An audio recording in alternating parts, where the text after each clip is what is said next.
Hello and welcome to another eMathInstruction Common Core Algebra 1 lesson. My name is Kirk Weiler, and today we're going to be doing Unit 4, Lesson number 13 on Arithmetic Sequences. This is a follow-up to the last lesson on sequences, and I'm going to assume that you've actually had an introductory lesson on sequences before we get into arithmetic ones. Alright, but let's dive right into it. Now, I'd like to remind you, before we get started, that if you want a copy of the worksheet used with this lesson, or an accompanying homework, you can click on the video's description or visit our website at www.eMathInstruction.com. As well, don't forget that on the top of every one of our worksheets, especially next year when the entire workbook is published, there are going to be QR codes. Those QR codes allow you to take a smartphone or a tablet and come directly to this video. Alright, let's get into the first exercise. Let's motivate the discussion by talking about a real-world example. Let's say we have Evan. Evan is saving money to buy a new toy. She already has $12 in her account. She gets an allowance of $4 per week and plans to save $3 in her account.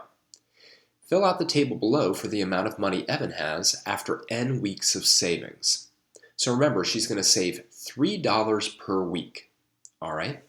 So, after 1 week of saving, she has $15 because she started with $12 in her account and she's going to add in $3 per week, so she starts after 1 week with $15. Then adds in another 3 to get to 18. Then she's going to add another 3 and get to 21. Then she's going to add another 3 and get to 24, etc. Right? All right. Now, this is textbook definition of a sequence, right? It's just a list of numbers. It's 15, 18, 21, 24, etc. And keep in mind what we did is we started with 15, all right? And then we added 3 to each one. Now, letter B asks us to write a recursive definition for this sequence. Recursive definitions are ones where you give the first member of the list, or maybe the first couple members of the list. So A1, right, the first thing in the list, right, that just tells us where we are in line. The first one in line is 15.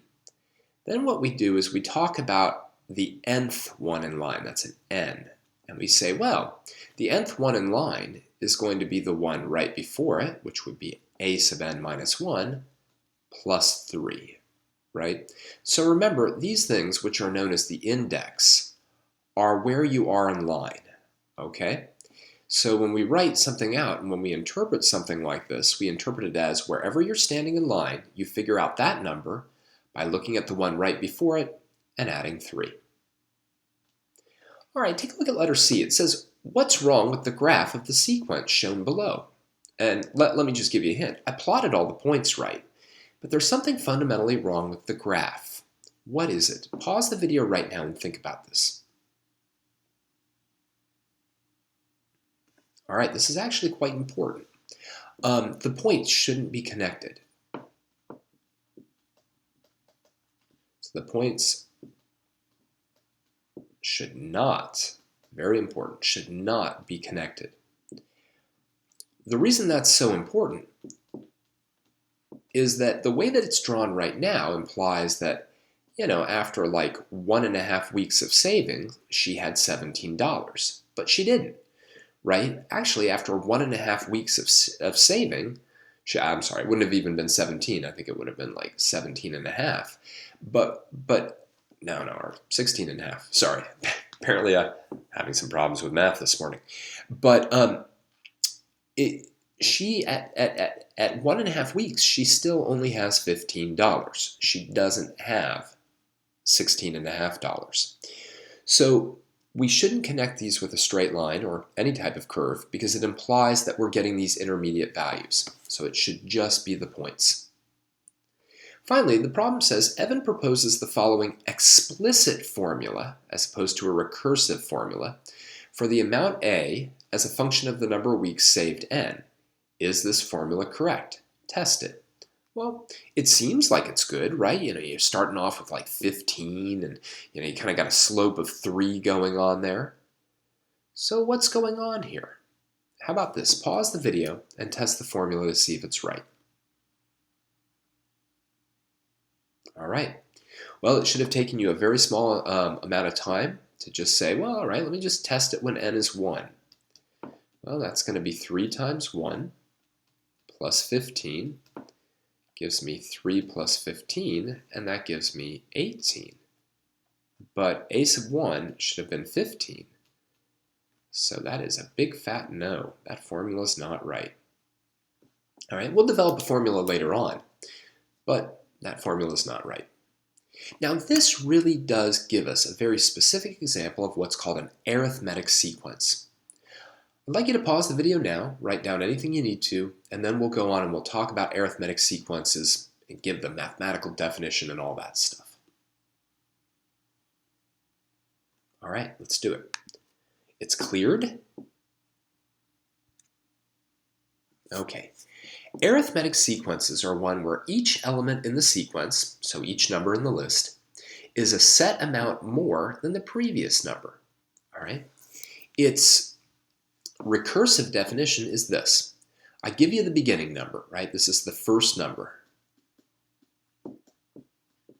Right? That's all that 1 is, where we are in line. That's the first number, so I'm going to give you that.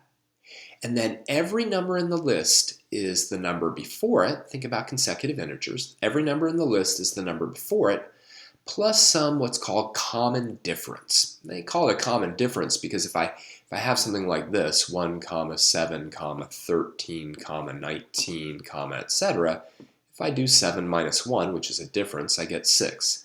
If I do 13 minus 7, I get 6. If I do 19 minus 13, I get 6. It's a common difference, but it's also what you add on to get to the next number. All right, let me give you an example of this. Let's say I gave you an initial number of 2, and then I said every number in the list was gotten by taking the previous number and adding 4. Well, this is what it would look like, right? We would start with 2, all right, then we would add 4, and we'd get up to 6. Then we'd add 4, and we'd get up to 10. Add 4, get up to 14, add 4, get up to 18, add 4, get up to 22, etc. Right? We could keep doing this, but that might be it, Now, one of the hardest things about this terminology is that you actually have to know it. It's an arithmetic sequence. Oh, a sequence that just increases by a constant additive amount. So we're going to dive into some more exercises. I'm going to clear this out, though. Not much there to really look at. And let's go on to the next page. All right. Number 2, an arithmetic sequence is given using the recursive definition, blah. I'm not going to read it off for you. You read it. Which of the following is the value of b sub 4? Show the work that leads to your answer. How about this? I'm going to give you a chance to pause the video right now because I bet many of you can do this problem already. So pause the video and see if you can figure out what B4 is. All right, let's go through it. Now let's just make sure we understand what's going on, right? What this thing really says, right? So I've got the lists of elements and we're calling them B, whatever, right? I've got B1, B2, B3, and B4. B1 is -3. The recursive definition then says I'm going to create each one of these elements by taking the one prior to it and adding 6. So I'm going to add 6, and that's going to give me 3. And then I'm going to add 6, and that's going to give me 9. And then I'm going to add 6, and that's going to give me 15. Choice 4. That's it. It's not that hard, right? Arithmetic sequences are very important, probably because they're one of the simplest type of sequence that we can think about. Later on in the course, we're going to look at what are known as geometric sequences, and those are a little bit trickier, but pretty similar. All right, I'm going to clear out the text. You pause the video if you need to. All right, here it goes. Let's take a look at another problem. Exercise 3. For each of the following sequences, determine if it is arithmetic based on the information given. If it is arithmetic, fill in the missing blank. If it's not, show why. All right, let's take a look. These are kind of some fun problems. Now remember, with an arithmetic sequence, what's got to happen is we've got to either be adding or, if you want to think about it, subtracting the same amount each time. So we look at letter A and we say, well, okay, what would I have to add to 5 to get 9? Well, I'd have to add 4. Now, if you want, you can also think about it as 9 minus 5 is 4. Right? What do I have to add to 9 to get 13? Well, that's also 4, right? 13 minus 9 is 4. So far it looks good. We should check the last pair. What do I have to add to 21 to get 25? That's also 4, right? So that's 25 minus 21. That's 4. So let's just add 4 more. And we'll get 17. Just to do a little double check, 17 plus 4 is 21. So great. That's an arithmetic sequence. All right, and 17 is the missing number. Let's take a look at B. In order to go from 5 to 10, we're going to have to add 5, right? Again, that's the same as just thinking about 10 minus 5 and getting 5. But to go from 10 to 20, we have to actually add 10. So 20 minus 10 is 10. As soon as those are different, this is not arithmetic. We don't even have to check anything else. You know what I mean? Not arithmetic. Because you've got to be adding the same amount each time, and we're not. All right, let's take a look at this one. This one's a little bit tricky, right? What do we add to 7 to get negative 4? Well, we add a to get positive 4, we add a negative 3, right? Think of it as 4 minus 7, right? Negative 3. To go from 4 to 1, we also have to add negative 3. Again, think of it as 1 minus 4 is equal to negative 3. If you might be saying to me right now, why can't I just think about it as subtracting 3 each time? That's okay. You can do it that way. Arithmetic sequences work with both addition and subtraction, so that's completely all right. Now let's just make sure. This may be a little bit of a trickier one, but negative 5 plus negative 3 is negative 8. So that looks good too. So let's think about this. What would happen if we added negative 3 to 1, right? Or subtracted 3 from 1? We would get negative 2. That's our missing number. And again, another double check. If I did negative 2 plus negative 3, I'd get negative 5. Awesome. Let's look at this last sequence. It's 16 minus 64. That's going to be negative 32. Oh, no, that's not going to be negative 32. Get rid of my eraser. Actually going to be negative 48. My apologies. All right, let's do 4 minus 16. So see how I keep pairing up these differences? That gives me negative 12. Since these are not the same, this is not arithmetic. Not arithmetic. All right, they've got to be the same differences. That's why it's called a common difference. Okay, I'm going to be clearing out the text in a moment. Copy down what you need to. All right, here we go. Moving on. All right, I like this one. Exercise 4. Consider an arithmetic sequence whose first 3 terms are given by 4, 14, and 24. All right, now right away, right? Arithmetic sequences are all about 2 things. They're about the number you start with, and they're about how much you're adding each time. Should be pretty obvious, even though it's close to the top of the screen, that we're adding 10 each time. All right, so then it asks us, what's the 4th term? All right, let's kind of write it out like this. Now I know we know the first 3 terms, I get it. 4, 14, 24. And obviously the next term is going to be 34. But here's the thing that's very important. The thing that's very critical right now is how many times we add 10. Because it would be very easy, of course, to think that for the 4th term you add 10 4 times. But you don't. You only add 10 3 times because you never add it to get to the first term. Think about that. I really want you to understand that. It's very important as we go forth, right? Because if I wanted to know what the 22nd term was, it would be a pain to write all of them out. So think about B. It says use what you learned in part A to find the value of a sub 10, the 10th term. If you think you know what's going on right now, pause the video and take a shot at this problem. All right, well, here's the key, right?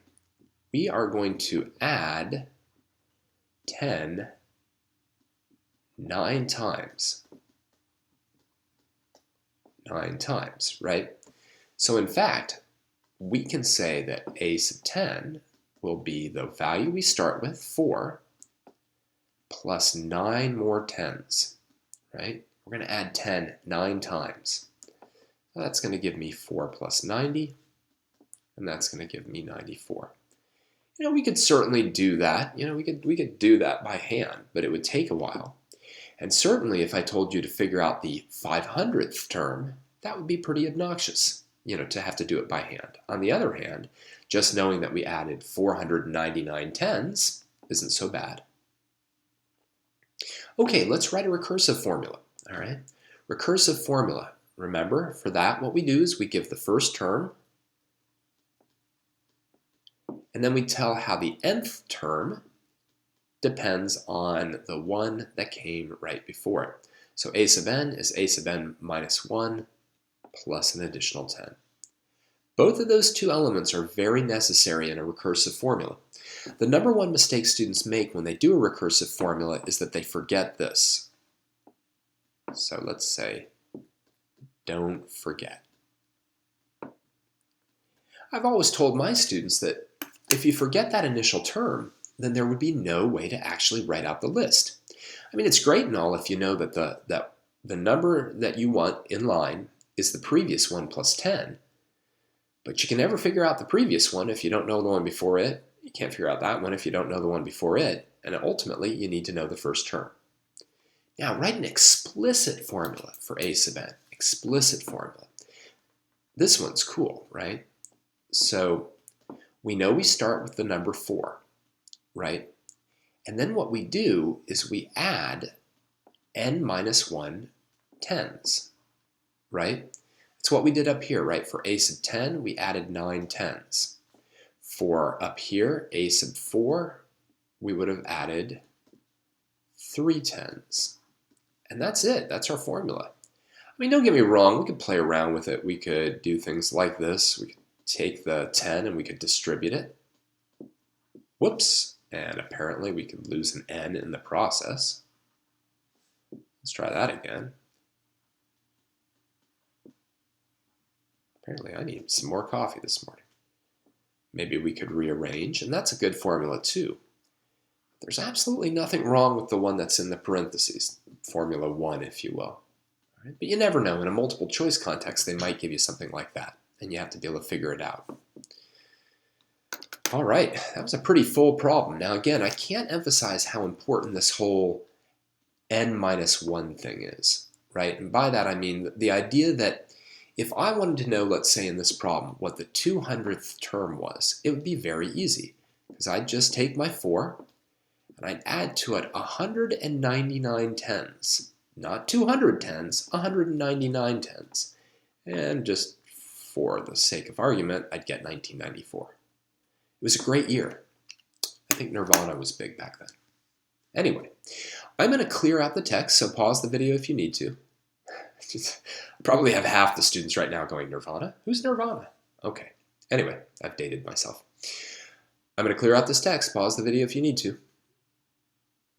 Here it goes. All right. Let's take a look at the last problem. This one is so cool. Seats in a small amphitheater follow a pattern where each row has a set number of seats more than the last row. If the first row has 6 seats and the fourth row has 18, how many seats does the last row, which is the 20th, have in it? Show your work to justify your response. What I'd like you to do is pause the video now. Spend as much time as you need to. I think it could take you upwards of 10 minutes to really think about this problem. But see if you can figure it out, okay? Play with it, play with numbers, just play with the problem, okay? but pause the video now.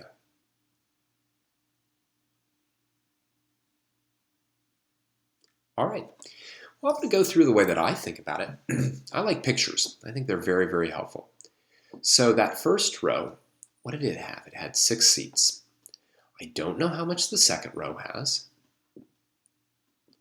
I don't know how much the third row has. But by the fourth row, I know there are 18. And then, of course, I really want to figure out the 20th row. All right. Well, this is an arithmetic sequence. The reason it's an arithmetic sequence is because there's a set number of seats more in each row, or than the last row. So I add something to 6 to get here. I'm going to call it D for that common difference. Then I add the same number here, and I add the same number here. Now the neat thing about visualizing this is it now allows us to set up an equation. You know, what we can do is we can say this, well, when I take 6 and I add to it 3 of those common differences, I'm going to get 18. I can pretty easily solve this by subtracting 6 from both sides, getting 3D is equal to 12, 3D. Divide both sides by 3, and I'll get D equals 4. Now I want you to understand what we just found. We just found the common difference. We just found out what we had to add each time. What's cool about that is I can now kind of fill in the blanks, which is a great check, right? 6 plus 4 is 10, plus 4 is 14, plus 4 is 18. So it's a good check, right? Yet still, what I want is I want the 20th. Now remember, for the 20th, what we're going to do is we're going to start with that first one, and we're going to add 19 of those common differences. All right? That's going to give us 16 plus, let's see, that would have been 80, 76, and that gives us 82 seats in the 20th row. How cool is that? It's nice, huh? I hope you got 82. You may not have done it the way that I did it, but you probably had the same ideas in there. So it's a good problem to play around with. I'm going to clear out the text, so pause the video now if you need to. Okay, here it goes. All right, let's finish up the lesson. So sequences are just lists of numbers in a particular order, but they're lists of numbers in a particular order. An arithmetic sequence is one where that list of numbers is always generated by adding the same thing to get the next number. I start with 2 and I add 5, then I add 5, then I add 5, then I add 5, etc. Or I subtract 3, subtract 3, subtract 3. Those are arithmetic sequences. All right. As I said, later on in the course, we're going to see one more type of sequence called a geometric sequence. And in other courses, you'll see many other types. All right. But for now, let me just remind you, this has been another eMathInstruction Common Core Algebra 1 video. Until next time, my name is Kurt Weiler. Keep solving problems, keep thinking, and keep solving problems.